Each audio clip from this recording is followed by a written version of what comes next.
Are you? Why didn't you make any noise? Like, because you can see that I'm here. I don't have to make noise. If you can see me, you know I'm here. What's your name? What? Bob? Bart? Mark. Oh, why did it sound like you said Bob and Bart? Bob, Bot, Mark. That doesn't even. Ma, Bob, Bob, Bob. Are you doing chicken impressions right now? Bob, Mark, Bob.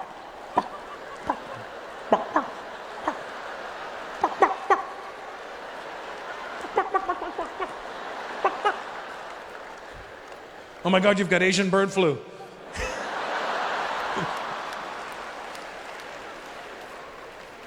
Have you been to the Philippines, Mark? It's nice there. I had a great time when I was there.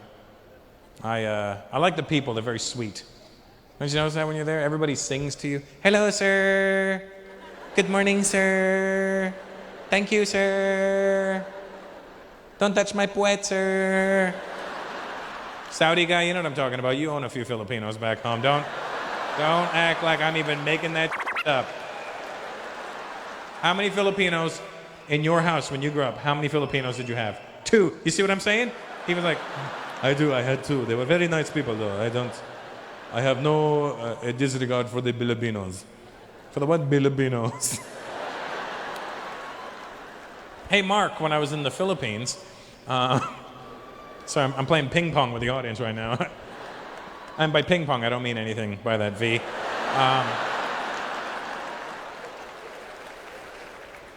When I was in the Philippines, it was really cool. We were driving from the hotel from the airport to the hotel in Manila, and we're all in this big van. And there was a lady in the front seat of the van. She was from the Philippines, and she was in charge of our group. Anyway, we're driving, and I'm looking out the window, and we're not moving very fast. And we actually stopped moving. But I didn't notice because I'd never been to the Philippines, and I'm just looking out the window. And the second we stopped moving, the lady in the front seat turns to us and goes, "Oh my gut." And I look at my brother and I go, "What's wrong with her stomach?" She's experiencing some sort of abdominal discomfort. She just yelled out, "Oh my gut." So I go, "What's wrong?" And she goes, "Look at all the tropics." And I go, "I know, I love the tropics. It's beautiful, yeah." "Not the tropics, the tropics." I go, "No, I get it. Humidity, palm trees, oh, tropics." "Not tropics. Look at all the cars on the road." "Oh, cars, traffic." "What's wrong with your gut?" She goes, "Not my gut. Oh, my gut." I go, "Why is your gut on the ceiling?" "Not my gut. Oh, my gut." "Oh, your God." It's cute. In the Philippines, they think they have traffic problems. Have you been? Did you think they had traffic problems? No. I had just flown there from India. You're not going to impress me with your traffic in the Philippines? In the Philippines, you may have a lot of cars, but there's some sort of order. For the most part, people will drive in their lane. They will generally stop at a red light. India's insane. India, we have a system called create a lane. If you see an open space, take it and go.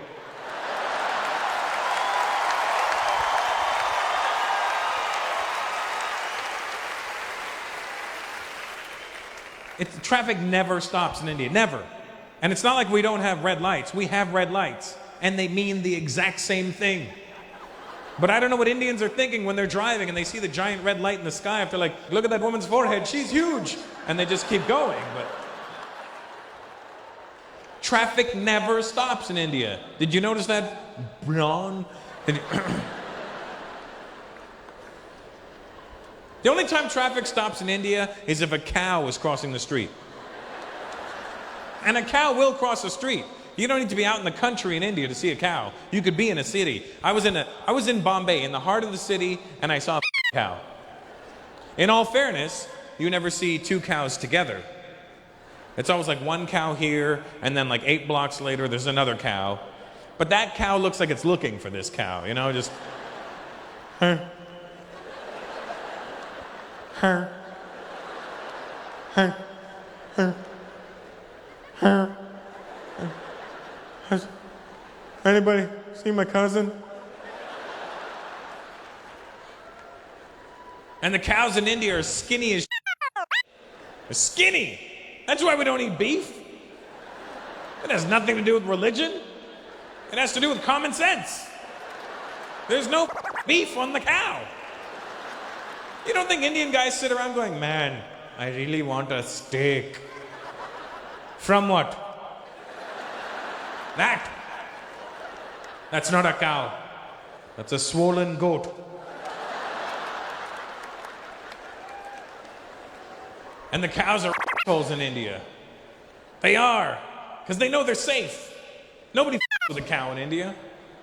When a cow's crossing the street, that's it. Traffic stops. I was in a taxi and a cow crossed the street. My driver shut off the engine. I go, what are you doing? Saving petrol. Well, how long is this going to take? Up to her.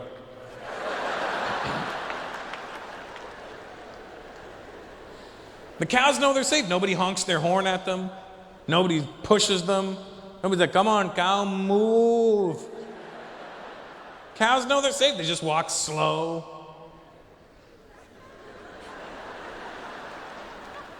They stop and look at traffic.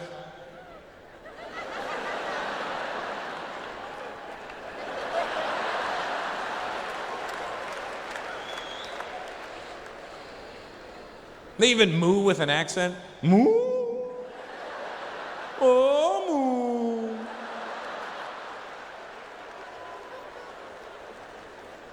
My family's from Calcutta, and there's never any more than 3 people from Calcutta in an audience, because everybody's still in Calcutta. That's why we want to leave, but we can't. You know. Calcutta's a trip. You see some ill in Calcutta. I saw you see things in India that if any one of those things happened, like right here in London, the whole country would shut down. Here's what I saw. It was like 4 o'clock on a Friday evening, and I was in the heart of Calcutta, right downtown. It's called Park Street. That's where everybody is. It's like being in Piccadilly Circus, like when everybody's there. And here's what I saw. I was in a taxi, right? Now, first of all, if you're in a taxi in India, you know you're not moving very fast. And at rush hour, you're not moving at all. So I'm an idiot for getting in the taxi to begin with. Because when you are in a taxi and you're not moving, people pop out of everywhere and try and sell you you'd never wanted ever. I'm sitting in the cab, this guy, ding, ding, ding. What? You want cauliflower? What? When have you ever been sitting there and go, man, I could really go for some cauliflower right now. And it looked delicious. I'm like, no, I don't want cauliflower right now. Bouquet. The f*** is a bouquet? Flowers, bouquet of flowers. One bouquet. Bouquet? No, I'm fine. But you want?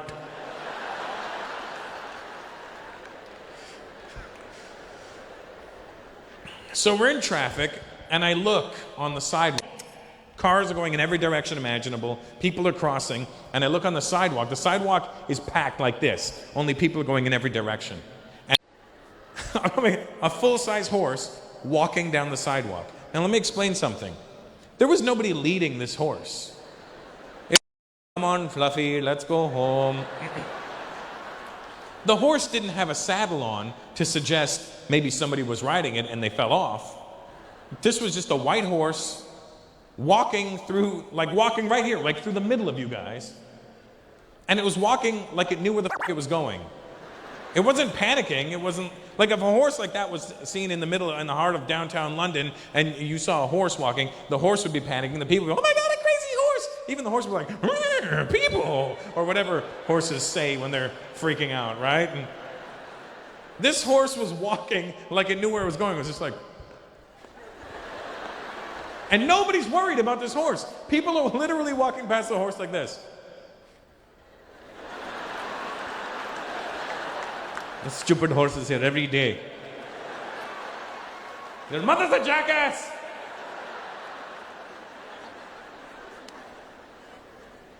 You see some wild over there. Homelessness, I realized, India does not have a homeless problem. Let me explain.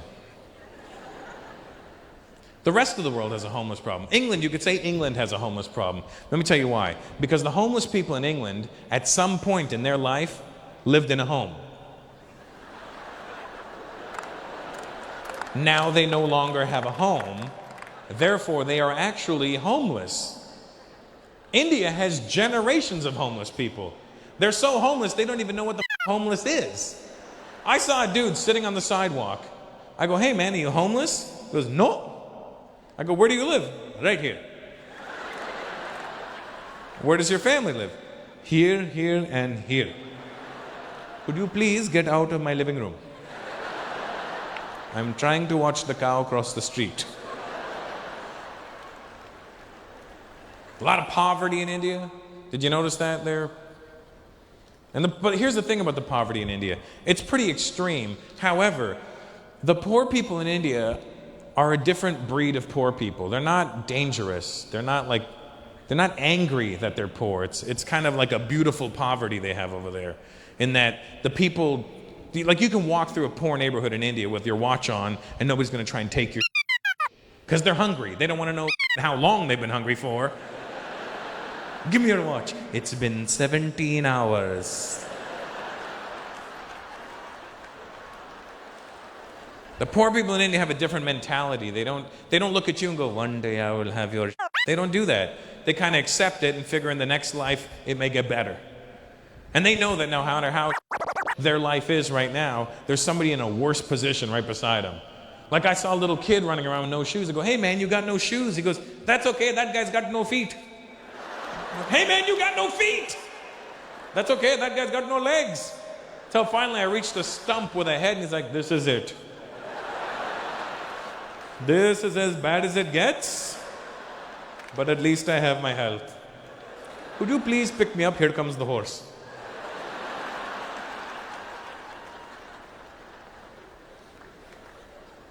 You know, you'll notice when you're walking around any major city now, and I notice this here even in England, which is ironic, that you find less and less people speaking English nowadays. Like even in America, I walk through any major city and I hear people speaking every other language but English. And the f***ed up thing for me is, I can only speak English. I know words in other people's languages, I know phrases, I know how to say certain things, but I can't speak anything from top to bottom other than English. And which, you know, like if I was to talk to you, if I was to start speaking Punjabi to you, I know enough to start the conversation, but then if you replied, I would just go, yeah, right? Like, that's why I've created my own language. I'd be like, oh, kya haal hai jind? Oh, TikTok, I'm like, but. That's what I would do. That's all I do. I've created my own language. It's called but. And then, you know, with Indian people, because we have so many dialects, they may just think, oh, I don't know that dialect of, what is kiya, but. What I like to do is I like to listen to people speak another language, and then I play this game where I try to figure out what language it is. But to f with them in the meantime, I stare at them every now and then and smile like I know what they're saying. You should see how paranoid people get. I'm sitting at this cafe, there's these people behind me, and all I hear is, and I look at them and I go, and they were like, we must move. This man speaks Latvian. Damn you, Rosetta Stone.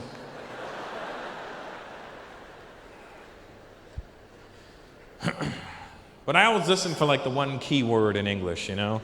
You ever do that? Hear somebody speaking another language, and you listen for the one key word in English, and then you try and piece together what they're talking about. But the funny thing is, you'll hear a word that sounds like an English word, but it won't mean the same thing to them. Like you'll be like, shopping mall, and you're like, they're going to a shopping mall.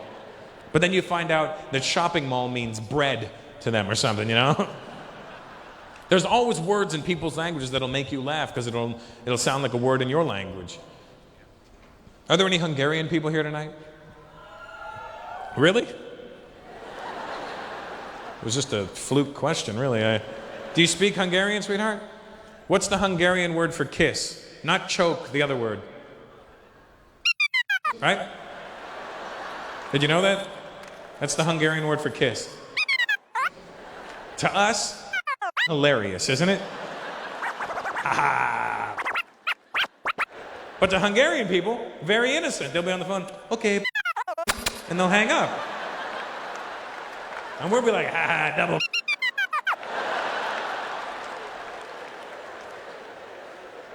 And the only reason I know this is because I was at a strip joint, once, researching some material quite extensively, and my stripper, she was Hungarian, and I guess I was making her laugh, and by the end of the night, she goes, you were so nice, I want to give you and I'm like, I would love to receive the aforementioned, and she goes, close your eyes, and I close my eyes, and all of a sudden I feel on my cheek, and I'm like, did she just rub her on my face? Because if I'd known that was going to happen, I would have done the old,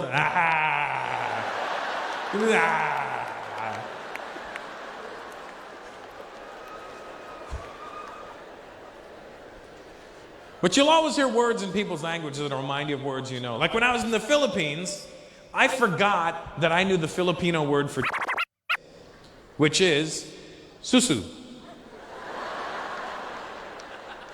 Now, susu just sounds funny in English, but it's even funnier for Indian people because susu is what we say to a little kid who has to go to the bathroom.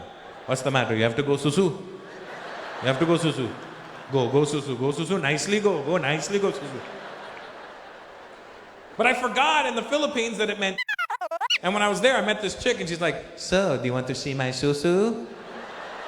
And I'm like, no, flush it. Oh my God, you're so kinky.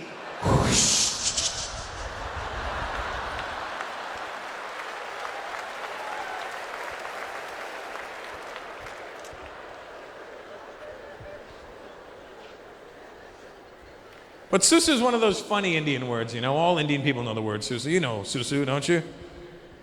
I'm looking right at you, buddy. Yeah. No, we're moved on from pre-on. You know what I'm talking about, right? Here's the funny thing about the word susu, is that to Indian people, it's pee, and to Filipino people, it's and in Malaysia, susu is milk. So, theoretically, if you drink too much susu from a susu, you'll have to go susu.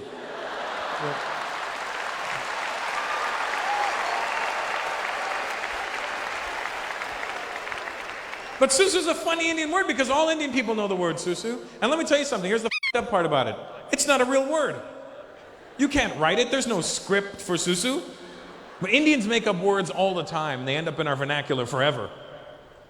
Susu is one of those words because Indians make up words based on the sounds they hear. That's where susu came from. What's he doing? Susu. Ah, susu. There's all kinds of words that are made up that we all know. What's the Indian word for firecracker? Fataka. See, that's not a word. That's the noise they make. Fataka. That's it. That's the noise. If my mom sees two people whispering, she'll go, look, son, they're doing kuspus. The hell is kuspus? Kuspus, kuspus, kuspus, kuspus, kuspus.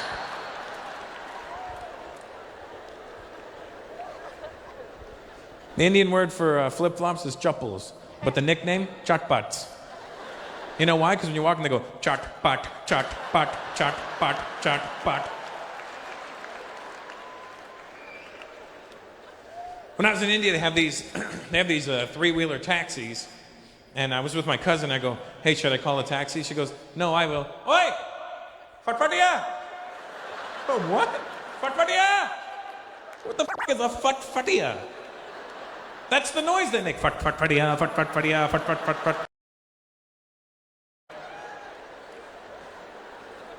Why is it we can all hear the same sounds, but ethnically we can't describe it the same way? Ask a white guy. Because a white guy's the only one who'll describe it properly. What happened? Oh my God, dude. This guy rolled up. He started talking, and the other guy hit him. It was over. You ask an Indian guy the same question? I don't know what noise he heard. What happened? This guy came up, blah, blah, blah, and then fat, he hit him.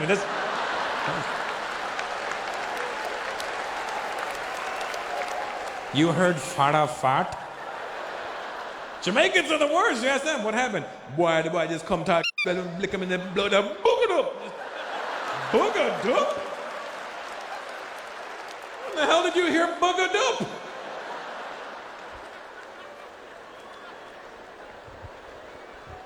You went to the bathroom just now, right? You went to the...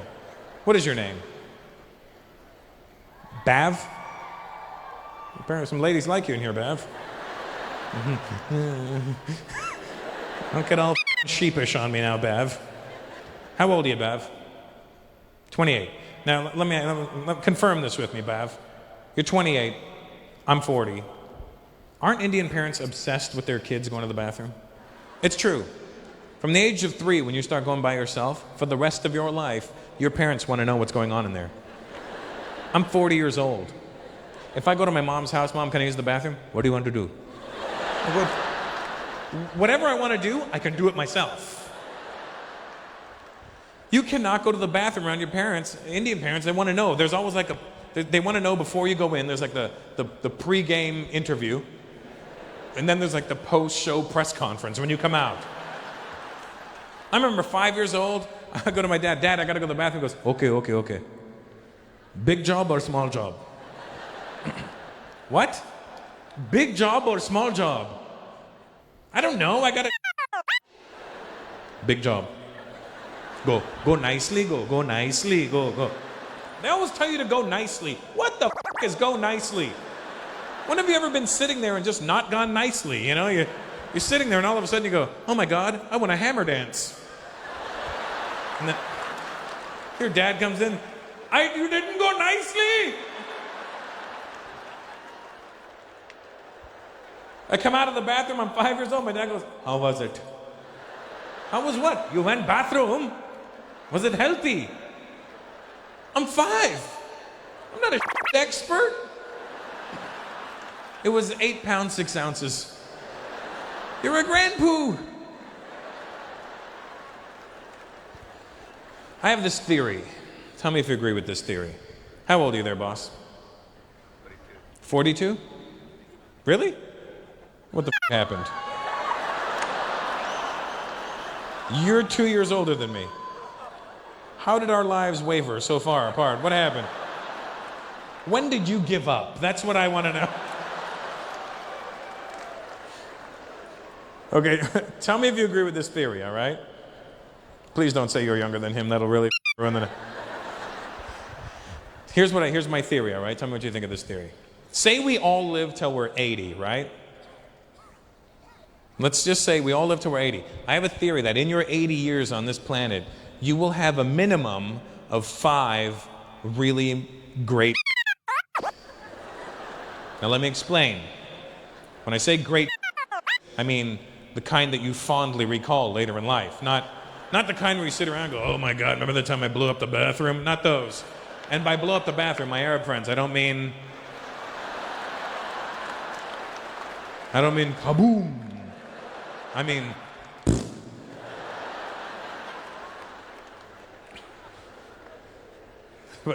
when I say fondly recall, I mean the kind where, you know the kind of where you come out of the bathroom and you feel lighter? You go in feeling full and you come out and you're like, oh my God. You out everything you've ever eaten in your life. And not in a bad way, in a very comfortable way. Like you come out of the bathroom like, I don't think I have diabetes anymore. I think I just my cancer out, is what I did. I have a theory that we'll have a minimum of 5. But here's the thing. When my dad was alive, towards the end of my dad's life, he got very sick, and the doctor told my dad, he said, Mr. Peters, you're going to need to increase your fiber intake. And my dad somehow misunderstood that as I should have fiber all day, all night. So my dad would literally sit there with a beer and a glass of Metamucil, and I'd be like, Dad, what's that? Beer. What's that? Metamucil. Try it. Tastes like orange. So my dad was having so much fiber that he was actually having phenomenal on a daily basis. And I'm not trying to be gross or anything, but my dad, I remember one time going to my parents' house and my dad came out of the bathroom and goes, son, you should see it. It's incredible. The length of my bloody arm. It wouldn't break. It was coiling in the toilet, coiling. I literally had to stand up. It's sticking out like the head of a cobra. Come and see, I didn't flush. Come and see, I didn't flush it. Come and see. That is disgusting, Dad. I'm gonna flush it. Don't flush it, your brother's not home. I'm flushing it. You flush it, and somebody gonna get a hurt real bad. Thank you very much, guys. Good night. Be safe.